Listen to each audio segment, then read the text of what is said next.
집에 돌아온 지 일주일이 되었다. 허리를 삐끗해서 출발이 지체되었다. 원래는 의왕 자취방에서 짐을 빼자마자 수요일까지 출발을 하려 했으나 시기를 잘못해서 허리 마탱이가 간 상태라 파스랑 짐, 찜질 등 온갖 짓거리를 다해 회복에 최선을 다했다. 비싸졌어. 원래 1,000원이었는데 어느 정도 회복이 된 것 같아 하루 전에 표를 사서 출발을 하기로 했다. 그때 인스타 뉴스를 보면은 공항이 마비여서 걱정이었는데 출발을 늦게 했다. 이번 여행은 다카마스에서 여행을 시작해 나고야로 마무리 짓기로 했다. 요새 다카마스가 항공사에서 밀어주고 광고도 많이 해서 많은 기대가 됐다. 그러나 기대만 할 뿐이지 다카마스에 대해 아무런 조사도 없이 가는 중이었다. 근데 시작부터 재수가 없는 건지 비행기가 사전에 1시간 연착돼 있었다. 1공항만 사람이 많은 건지 2공항 주차장에는 사람들이 별로 없었다.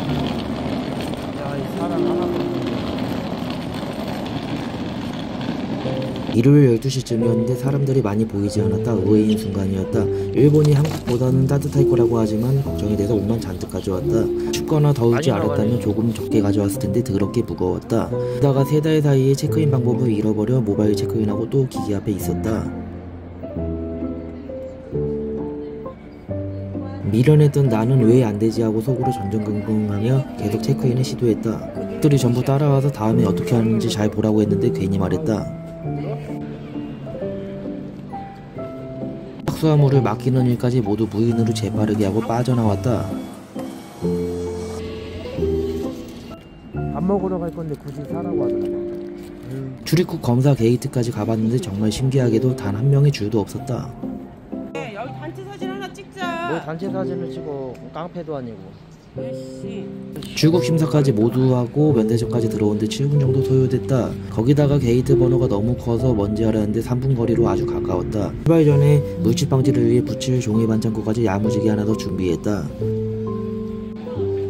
코앞이다 코앞이다. 이런 시ang 게이트 앞에서 20분 정도 기다리고 있었는데 비행기가 또 연착됐다고 한다. 원래는 1시 50분 비행기였는데 2시 50분에 입장을 시작했다. 그리고 큰 비행기를 기대했으나 다카마스 공항이 작아서 그런가 매우 좁았다.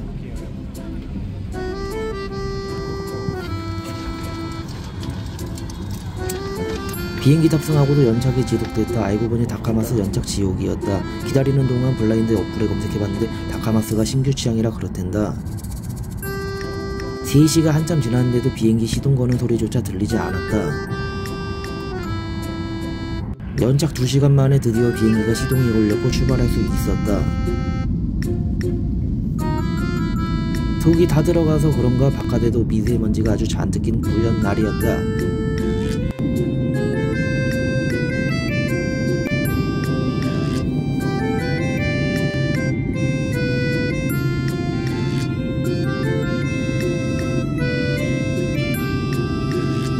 다카마스 공항에 도착할 때가 되니 나무가 무지하게 많이 보였다. 진정한 시골이었다.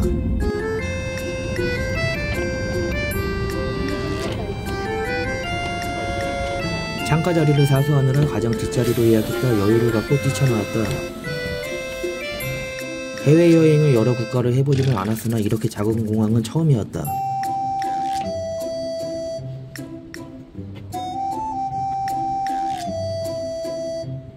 인천에서 가는데 1시간 30분 정도 걸렸다. 아무래도 공항 이자가 연착된 것 같았다.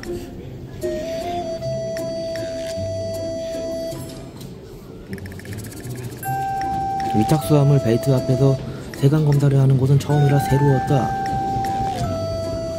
아직 새 캐리어에 적응이 되지 않아 잃어버릴까봐 저 폴딱지 3일 동안 붙이고 다녔다.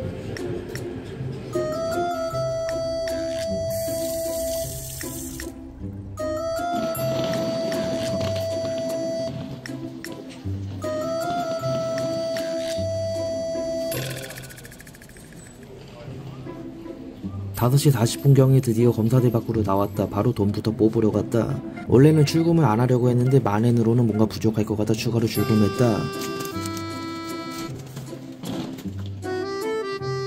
공항에서 기다리는 동안 시내까지 가는 방법을 찾았고 버스가 제일 괜찮았다. 30분 거리인데 900엔으로 좀 비싼 감이 있었고 실제로 거리도 매우 가까웠다. 또 있었는데 가격은 800엔이었다. 편한 거 타고 가면 좋을 것 같다.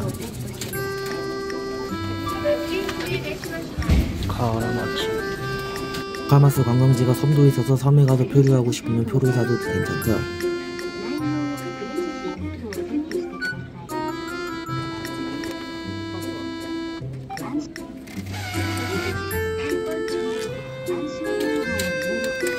표는 굉장히 심플한 종이 쪼가리였는데 내릴 때 보여주는 표였다. 다카마스 시내 가는 버스는 2번 대기소에서 탑승하면 된다고 한다. 간단했다.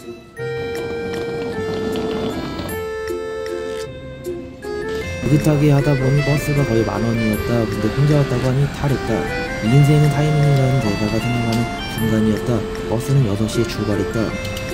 나의 새 캐리어 신사다운 기사님이 차분하게 리무진 빈칸에 던져주셨다. 혼자가 짱이군.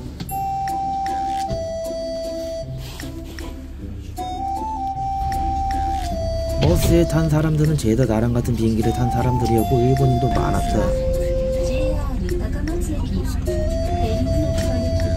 출발 이틀 전에 알게 된 다카마스. 도착해보니 굉장히 조용한 시골 느낌이었다. 실제로 차도 많지 않고 소도시 가보지 않았지만 소도시 느낌 물씬 나는 곳이었다.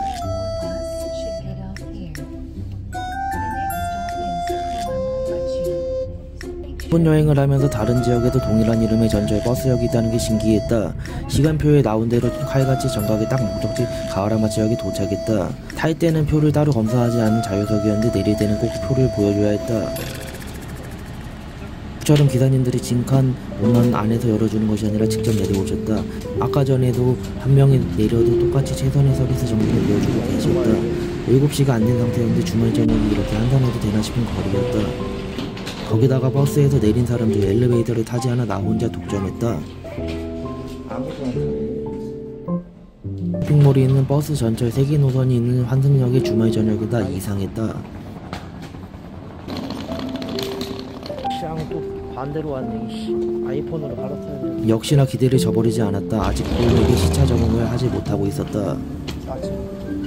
한 달간 여행을 해야 하기에 숙소비를 최대한 아끼기로 했다. 그래서 캡슐 호텔이었다. 여기에서 5분 거리였는데 가는 동안 굉장히 어두운 분위기가 조금 쫄은 상태였다. 거기다가 8층짜리 건물인데 구글맵이 자꾸 쪽문으로 안내를 해서 속이 터졌다. 길이 없어 보이는 주차장 쪽으로 계속 안내를 해서 멘탈이 붕괴되기 시작했다.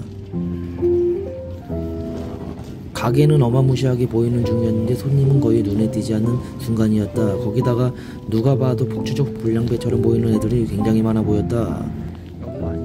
의도치 않게 일본 최대 아케이드 상점거리를 먼저 구경하게 되었다. 맛있는 냄새 나네. 길을 잃어서 원하지 않게 하게 된 물가조사는 굉장히 저렴한 편이었다. 8층짜리 대형 건물이 들어가는 입구가 과연 여기가 맞나 싶었는데 여기가 맞았다.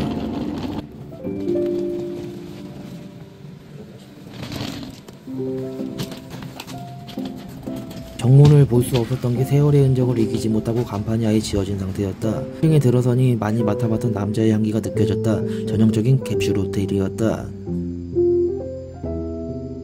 간판도 없는데 이걸 어떻게 찾아?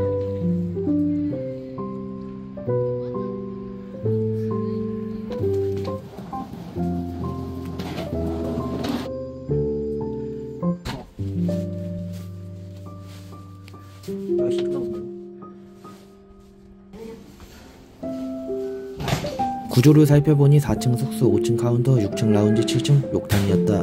놀라웠던 점은 남자들이 헐벗고 목욕탕으로 올라가는데 카운터 직원이 30대 여자였다. 한국이었으면 이해하지 못할 상황이었는데 진정한 성진국 일본이구나 생각이 들었다. 야이씨 폐쇄공포증 걸릴 것 같아. 오이씨 깔끔한데? 4층 숙소에 짐을 두기 위해 내려왔는데 심상치 않은 곳이었다. 캡슐 호텔에 분명 사람이 많이 머물 텐데 불이 아예 꺼져 있었다. 이대로 내 장기들 몸뚱아리가 일본에서 철심대에 올라가는구나 생각나는 순간이었다. 그러나 다행히 조금 돌아다니다 보니 밝은 곳이 있었다. 근데 굉장히 낡았다. 1박에 3만원 정도 하는 곳이었는데 아직 허리가 완벽하게 회복되지 않아 고른 곳이었다.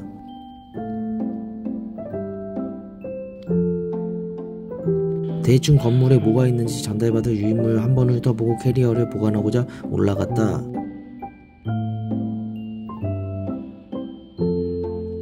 지금 보이는 곳이 목욕탕인 줄 알았는데 알고 보니 남자식 파우더룸이었다.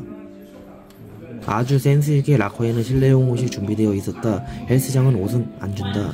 예상 밖의 일이 발생했다. 캐리어가 락커에 들어가지 않아 아주 당황했다. 직원의 배려로 카운터 앞에 3일간 나의 캐리어를 보관할 수 있었다. 팬티와 양말을 꺼내려 갈 때마다 조금 수치스러웠는데 방법이 없었다. 백수가 되고 처음 시작하게 된 여행. 한 달 살기 다카마스에서 시작하게 되었다.